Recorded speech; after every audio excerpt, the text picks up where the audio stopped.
was such a cool program about the library. That's such a great collaboration. Yes. I am Rosemerry Wahtola Trommer, and I'm here today with my friend and partner in poetry, Art Goodtimes. And we're going to talk about Intersect. Well, I'm really excited because when I came back in 1979, there was a science and art conference that the Lifton Zolines were putting on. Yeah. And I got to spend a little time there. And we really haven't talked much about science and art, spirituality, putting those things together. So when I heard about this, I was really excited that we were going to get a chance to bring in some of the energy that we have around consciousness. Mm-hmm. And what are you going to be talking about, Art? Well, there's this wonderful Terence McKenna trope about consciousness, that how we got consciousness came as we were coming down from the trees in the savannah. We would grab gourds, and the gourds would have would be carry-alls and things, and we'd go and the apes still do this. They go and they pick out edibles from out of the dung of the ungulates on the plain. So, as it turns out, psilocybe, one of the main genuses that are entheogenic, grows in dung. It's saprophytic. So they were picking out little mushrooms and eating them. And then people, like I say, monkeys still do this. So if you eat a little bit of psilocybe, it gives you stronger visual acuity. So in a hunter-gatherer society, if you can see better, right, you're a better hunter. You are selected to thrive. All right, so this is evolutionary. This is evolutionary. And if you have a little bit more, maybe you have 3 or 4 mushrooms, you get really horny, and so you have more kids. Yeah, so it's really evolutionary.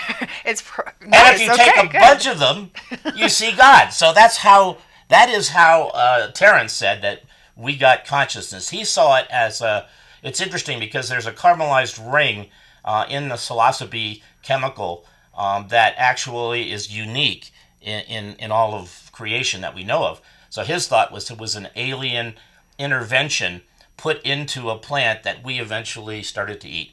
Now these are all suppositions. There's no way to prove this, but it's a very interesting theory.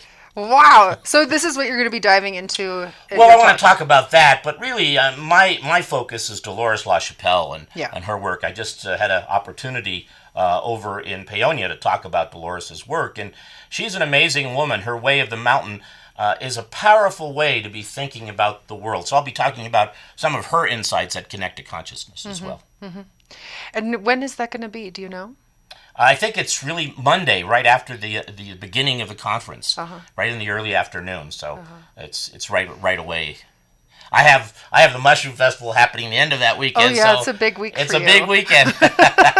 That's right. So how about you? What are you going to be talking about? I'm really excited. So Teresa asked if I would use poetry as a way to explore science and spirituality, and what are the two having in common. And I'm thrilled about this. So I'll be doing 2 things. Number 1, I'll be doing a writing workshop. Well, I always call them play shops because work isn't very much fun. Play is. And play is fun. And I really do think that play is the foundation of poetry, is to just enter into that very curious space of what's possible. And in this case, we're going to and then let me say this. The second night, I'll be doing a performance, and I'll be doing it with Doug Fergus, Lucky Doug. Lucky Doug? Suzanne Barraz's husband, who is a fabulous musician. So I have a band for the performance that night. I'm pretty psyched. So Monday night is the play shop. Tuesday night is the performance. But really, what I'm excited about, Art, is taking what we think of as very separate things, right? I think spirituality, we think of this kind of dancing in the realm of the unknown versus science dancing in the realm of the known. And how do these two reconcile? And poetry is the perfect playground, I think, for helping them have a conversation.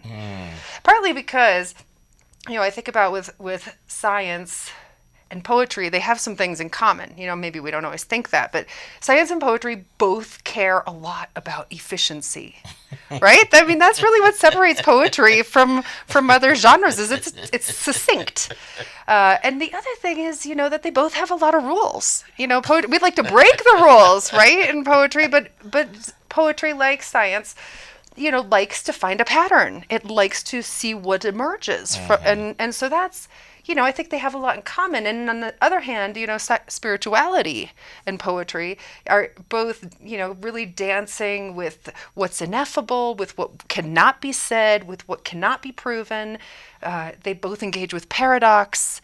That I think that's probably one of the most common things with, we have the most spirituality is really engaged in mystery, and certainly poetry is deeply steeped in mystery also. So then we get to see, okay, so poetry and science have this in common, and poetry and spirituality have these things in common. And what do they all have in common? I think is that all three, science, spirituality, and poetry, are all interested in asking the biggest questions about what does it mean to be alive? Right. What are we doing here? Right? That's what, and we're addressing this all in our own ways. But poetry gets to really be the playground, I think, where all of this can come to light, where it's a vessel, poetry's a vessel that can really contain these kind of opposites, these tensions. It's interesting because, in a lot of ways, people have seen science and religion as really being opposites. And a lot of our scientists are atheists or agnostics or people who believe in a spirituality that's personal, but isn't really tied to any past traditions unnecessarily. Maybe they borrow from them, but they don't necessarily tie. But, as we saw with Einstein was a believer, a Christian, and yet he had no problem being a brilliant scientific thinker. So it's good to see us bringing those together, but also understanding, I think, that for me, science is not really so much a set body of knowledge, although there is that exists, but really it's a praxis. It's a way of dealing with the world. It's a looking at the world, coming up with some sort of theory about the world, and then seeing if observation proves that theory. Right, in which way we could say that science, like spirituality, is guided by the unknown, right? You lean into what you don't know, which is, that's cool.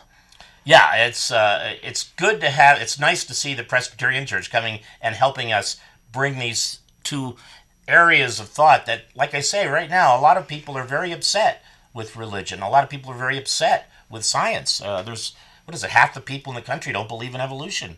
It's hard to understand how we could reject these whole fields when they have so much power individually. So I have a poem I want to share. Let's do it. All right. This is called When My Daughter Asks Me, What is Newton's First Law of Motion? And though I can't remember what I wrote last night, which seems like 10 years ago, I rattle off, a body at rest remains at rest, and a body in motion remains in motion until acted upon by an external force.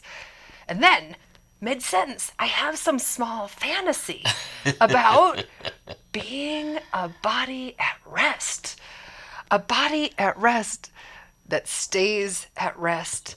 A body at rest that is somehow entirely unacted upon, not by breakfast, not by school, not by work, not by mewling cats or errant bears traversing the porch, not by nightmares, nor bladder, nor hot flash, nor chill. And I think to myself, Newton was really, really on to something. Some sweet world that he posits that I now long for. A world where a woman might find such rest, might be such a body. Oh, lovely, lovely. So I hope people will come and hear Art Goodtimes as he... Oh, I hope they join your workshop. It sounds really great. Come play for the whole festival. It's just going to be an amazing 4 days of There's a exploration. couple other speakers, too, and I'm really interested in some of their work that they're going to be talking about. Consciousness is one of those things that we take for granted, and we say it's only ours. And yet that we don't really know. We really don't understand how far it extends into the world. Is that table conscious? Is this couch conscious? There's people, and Dolores was one of those, who believed in deep ecology, which was really just a fancy term for animism, which is what indigenous people tended to believe about the world, that it was all alive, that the mountains were alive, that the rivers were alive, they were alive, animals were alive. And so in their worldview, consciousness permeated throughout this world. And for us, we have sort of put a citadel around that and said, no, we're conscious and everybody else is not. And we don't really know that. Wow. And how do we find out? Science hasn't really discovered a way to show clearly whether that's true or false. So again, it goes back to what you were saying about mystery.